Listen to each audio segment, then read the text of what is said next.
Class 9th, you are studying about the Russia Revolution और socialism in Europe.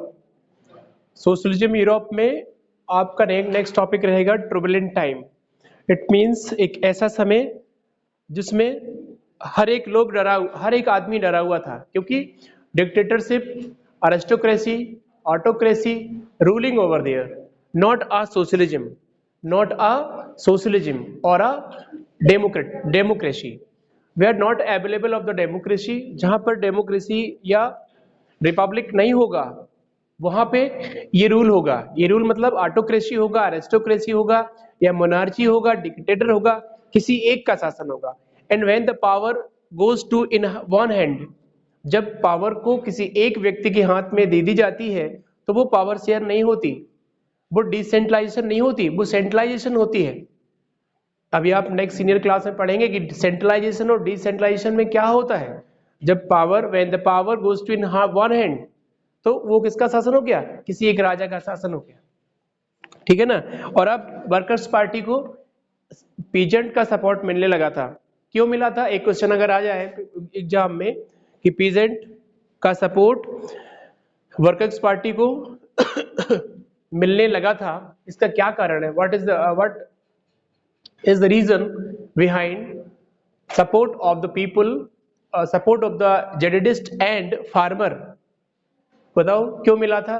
Farmer की जमीन को redistribute करने का ऐलान, पहला. दूसरा, जमीन रीडिस्ट्रीब्यूट के साथ साथ लैंडलेस पीपल को भी जमीन दी जाएगी, दूसरा. ठीक है ना. नहीं समझे मेरी बात को? जब रशिया में ऐसा, भाई 85% एग्रीकल्चर बिलोंगिंग करते थे लोग वहां के, आपको पता ही है. 40% फ्रांस में, 50% जर्मनी में. जब ऐसा था तो अब किसान वहां के जो लैंडलॉर्ड है, लैंडलॉर्ड की जगह पर अब आम किसान आने लगा था. बात समझ में नहीं आ रही ना? ये आ गई. मतलब लैंडलॉर्ड की जमीन को, जो एक क्लर्जी और नोबल्टी के अंडर टेकिंग लैंड थी, अब वो आम या नॉर्मल सिटीजन्स के हाथ में आएगी. ठीक है. सो लोगों का सपोर्ट इन्हें मिलने लगा था. During the revolution of 1905, the workers with the social revolutionary peasant and workers demanded the constitution. They were supported the empire of the nationalist. और ये लोग अब एक संविधान की मांग करने लगे थे कि एक कॉन्स्टिट्यूशन होगा, जहां पर जिस कॉन्स्टिट्यूशन में राइट्स होगी, राइट टू इक्वालिटी होगा, फ्रेटर्निटी होगी, एंड डिफरेंट फंडामेंटल राइट्स भी होंगे. यह डिमांड होने लगी थी. जब कोई देश के लोग रेवोल्यूशन करते हैं, जब सफल रेवोल्यूशन होता है, तो सबसे पहले वो क्या करते? डिमांड ऑफ द कॉन्स्टिट्यूशन, कि एक संविधान चाहिए, हमें लिखित में दीजिए. भाई किंग का रूल है, किंग ने कह दिया कि नहीं अब सबको सारे अधिकार मिलेंगे, आई प्रॉमिस, तो लोग कहेंगे नहीं, आई वांट इन रिटन. तो रिटन क्या होगा? एक कॉन्स्टिट्यूशन होगा कि अकॉर्डिंग टू कॉन्स्टिट्यूशन, आपने कॉन्स्टिट्यूशन में ये लिख दिया है कि अब जो है हर एक व्यक्ति को बराबर के अधिकार दिए जाएंगे. इसके बाद Jadidist who wanted modernize Islam to lead their society, और जेडिस्ट मुस्लिम एक एरिया होता है, ठीक है, वो इस्लाम को लीड करना चाह रहे थे. इसके साथ for Russia workers the year 1904 was a particularly bad one. Price of essential goods rose quickly, real wage declined by 20%. हुआ क्या था कि पूरे दुनिया में जब भी कभी डिप्रेशन होता है तो अनएम्प्लॉयमेंट बढ़ जाता है. ठीक है, अनएम्प्लॉयमेंट बढ़ जाता है. वो कैसे बढ़ा? वो कह रहे हैं कि रोज के बेसिस जो थे वो डिक्लाइन हो गई थी. डिक्लाइन का मतलब है कम हो गई. बेज मतलब मजदूरी. वर्कर्स की बेज, डेली वेज वर्कर्स की जो मजदूरी है वो डिक्लाइन थी. एंड जो स्टफ फूड के जो रेट हैं वो क्या हो गए थे? इंक्रीज हो गए थे. दो समस्याएं होती हैं जब डिप्रेशन होता या रिवोल्यूशन होता. फ्रांस में भी ऐसा हुआ था कि सब्सिस्टेंस क्राइसिस जो होते हैं, यही कारण कि जब आदमी को भूखों मरने की कगार पे आता है तब वो रेवोल्यूशन कर देता है.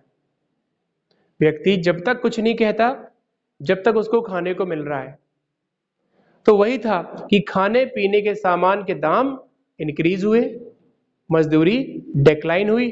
अब क्या करते वो, अब क्या करते, ऐसे ही फ्रांस में हुआ, सो रशिया में होने जा रहा है। 1904 की बात है। बिल्कुल हो सकता है, पॉपुलेशन बढ़ेगी, रोजगार है नहीं, खाने पीने के सामान की डिमांड बढ़ेगी, तो डिमांड की प्राइस बढ़ेंगे, वो खाने पीने के सामान के प्राइस बढ़ेंगे। पॉपुलेशन इज रीजन, बिल्कुल। लेकिन पॉपुलेशन, चाइना है, पॉपुलेशन के अकॉर्डिंग वर्क है, एम्प्लॉयमेंट है, स्किल है, टेक्नोलॉजी है। लेकिन देखो कैसे रिवॉल्यूशन की शुरुआत हो गई। The membership workers association increase dramatically in 1904. Assembly of Russia Workers was formed when 4 members of this association were dismissed at the Politburo Iron Works. बड़े बड़े कहना चाहिए कि वर्कर्स एसोसिएशन बनने लगे। हुआ तो होता क्या है ना, जब किसी एक किंग या किसी डिक्टेटर के खिलाफ हमें जाना होता है तो हम एसोसिएशन बनाते हैं। एसोसिएशन का मतलब होता है ग्रुप्स बनाते हैं, ग्रुप्स जो अगेंस्ट करेंगे किंग का, राजा के खिलाफ या टीजार की सत्ता के खिलाफ। अब एक एसोसिएशन बनने लगे थे जिसमें 4 लोगों को डिसमिस किया था। 4 member of this association were dismissed at Puttilov Iron Works. There was a call for industrial action. Responding the call, over the few days, more than 110 workers in saint Petersburg went to strike. हुआ क्या कि इस association से 4 लोगों को जब बर्खास्त कर दिया गया तो 1,10,000 की भीड़ सेंट पीटर्सबर्ग में स्ट्राइक के लिए जमा हो गई। एक बड़ी मात्रा में, एक huge number of the people, huge number of the workers gathered over there in saint Petersburg, जो 1,10,000 के लगभग थे। इसके बाद सेंट पीटर्सबर्ग के बाद, और reduction the working day 8 hour, और इनकी डिमांड थी, मतलब उस वर्कर्स की मांग थी कि हमारे काम करने के जो घंटे हैं उनमें कटौती की जाए। हुआ क्या था कि जो वर्किंग आवर थे वो बढ़ा दिए थे, वेज घटा दी थी। मतलब मजदूरों के साथ नाइंसाफी नहीं है कि उनकी बेजेस को कम कर दिया गया और वर्किंग आवर इंक्रीज कर दिए गए। तो ये कहीं ना कहीं ये फेयर क्वांटिटी नहीं है कि उनसे ज्यादा काम कराया जा रहा था और जो है उनसे पैसे उन्हें कम दिए जा रहे थे। तो उनकी मांग थी कि हमारे काम के घंटे कम करो और पैसे बढ़ाओ, और इम्प्रूवमेंट द वर्किंग कंडीशन, और हमारे काम करने की जो कंडीशंस है उसमें भी इम्प्रूव करिए। आप ऐसा ना करिए कि जो है वर्किंग हो रही है और किसके साथ क्या जाती हो रही है, कोई मतलब नहीं। मतलब काम कराने के तरीके भी आप बदलिए। चेंज द वर्किंग कंडीशन, ऐसी डिमांड लोगों की थी। तो सेंट पीटर्सबर्ग में 1,10,000 वर्कर्स इकट्ठे हुए, स्ट्राइक करी। ठीक है। Procession of workers which has lead by the Father Gapon reach the Winter Palace, और ये वर्कर्स फादर गेपन के साथ जैसे विंटर पैलेस पहुंचते हैं तो वहां पर पहले से घात लगाए टीजार के सिपाहियों ने इन पर अटैक कर दिया। अटैक हो जाता है और यहाँ पे 100 लोग कम से कम मर जाते हैं, है ना। ये घटना very bad incident in the Russian history. 100 people were killed by the मेशिप attack by the police of Tsar Nicholas second. और संडे का दिन था उस दिन, इसी को ब्लडी संडे भी कहते हैं। This is known as the bloody Sunday. Bloody Sunday का क्वेश्चन आता है कि ब्लडी संडे किसे कहते हैं, क्या है। तो at the day of the Sunday, labours with strikers with mister Father Gapon reach in the Winter Palace. पहले से जो वहां से अवेलेबल पीपल ने या पुलिस के लोगों ने उन पर अटैक कर दिया और मर गए लोग। देखो इसमें है, लिखा होगा, Father Gapon reach Winter Palace, it was attacked by the police and Cossacks. More than 100 workers were killed, about 300 wounded. This incident known as the Bloody Sunday. ठीक है। Started the series event that became known as the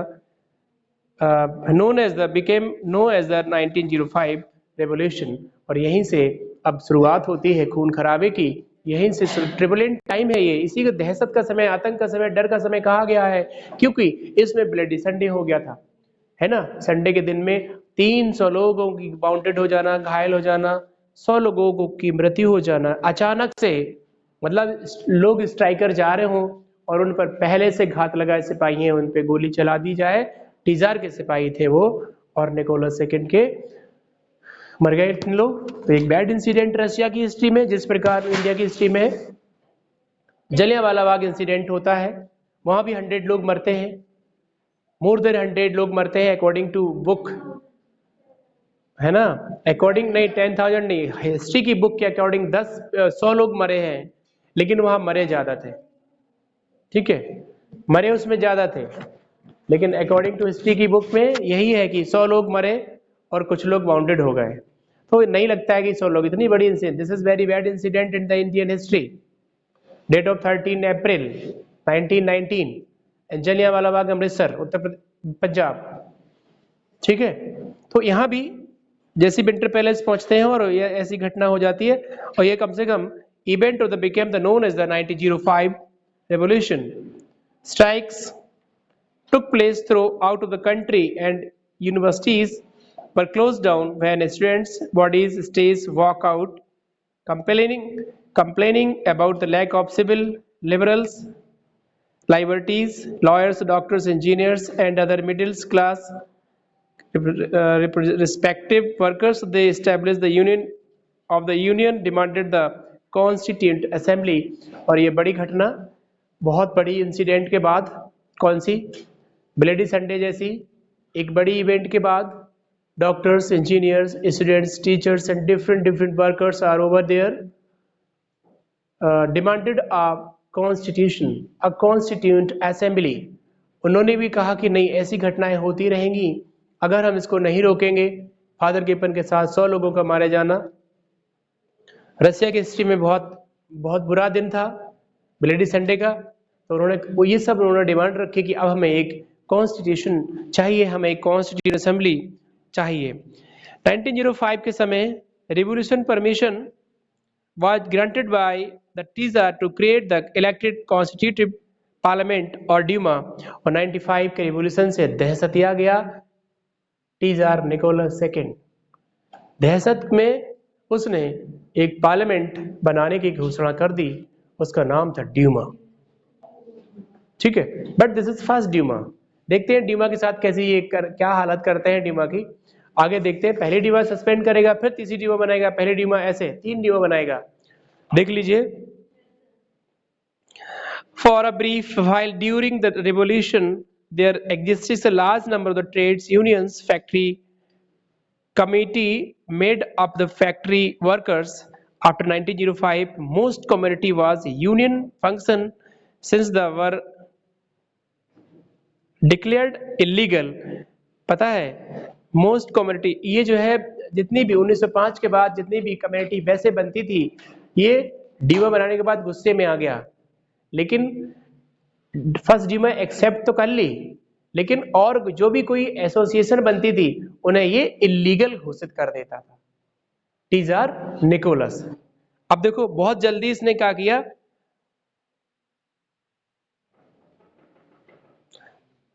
several restrictions were imposed on political activity।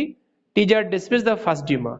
और राजनैतिक क्रियाओं पर, राजनैतिक सक्रियाओं पर, any of the political activity पर उसने टोटली रोक लगा दी और फर्स्ट ड्यूमा को सस्पेंड कर दिया, क्योंकि उसने मजबूरी में फर्स्ट ड्यूमा बनाया था, क्योंकि रिवोल्यूशन बहुत टॉप पर था। रिवोल्यूशन के डर से टीजर निकोलस ने फर्स्ट ड्यूमा की स्थापना करी, फर्स्ट ड्यूमा बनाया, लेकिन ऑल दीज पॉलिटिकल एक्टिविस्ट और पॉलिटिकल एक्टिविटी पर रोक लगा दी। इसके साथ फर्स्ट ड्यूमा को भी क्या कर दिया, सस्पेंड कर दिया। इसके साथ क्या किया, सस्पेंड कर दिया first Duma within 75 days and re elected second Duma with the 3 month, और 3 महीने के अंदर दूसरे ड्यूमा भी बना लिया।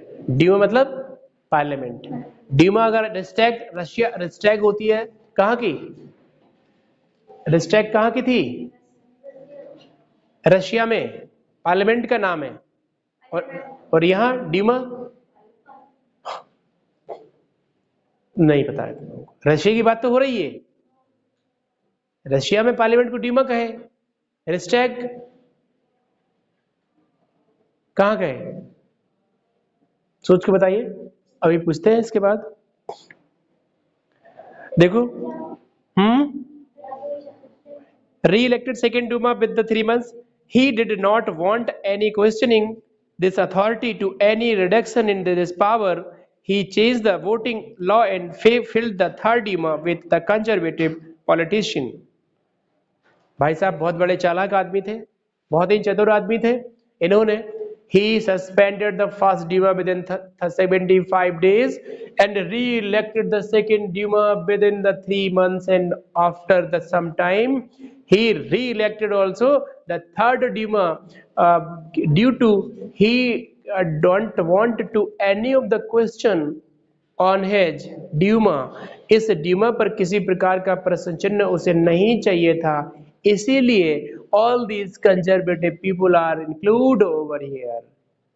मतलब Duma तो बनाई, लेकिन Duma में लोग कौन से थे, सारे के सारे कंजर्वेटिव लोग, क्योंकि कंजर्वेटिव लोग सपोर्ट करते थे किसको, टीजर निकोलस को, इसीलिए उसने अपने हिसाब के लोग कर लिए। भाई यहाँ बैठे लोग हैं, एक दूसरे दोस्त को सपोर्ट करता, कोई नहीं करता। तो आप अगर कोई काम करने, भाई तुम चलना तुम चलना तुम चलना, क्योंकि भाई के काम पर उंगली कोई नहीं उठाएगा।